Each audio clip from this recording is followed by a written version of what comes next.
Модул 1. Как да мотивираме възрастните хора да използват новите технологии? Дейност 1. Разбиване на леда.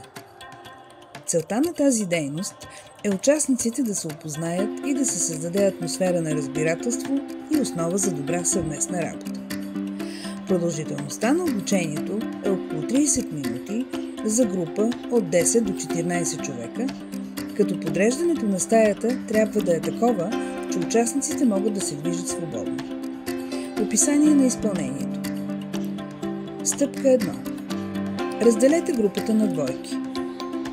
Стъпка 2. Интервю по двойки.